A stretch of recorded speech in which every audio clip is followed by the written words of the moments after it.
We're not in the 8th inning on tax reform, we're barely in the 1st inning. Politically, Trump has to win support in the House. He also has to win support in the Senate.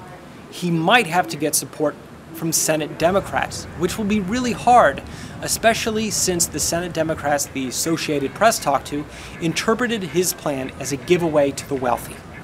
The economics and the politics of this are intertwined. What's really happening is if Trump cuts taxes too much, the deficit could explode.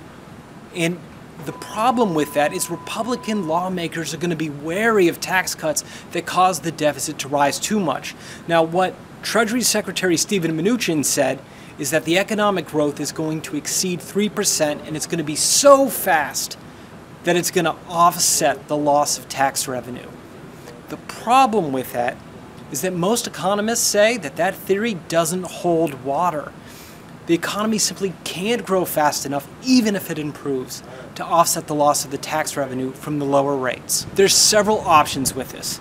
Either the Republicans need to be okay with higher deficit levels and be willing to pass tax changes that might only last for a decade or less, because under Senate rules, anything that's permanent would also need Democratic support to get that 60-vote supermajority.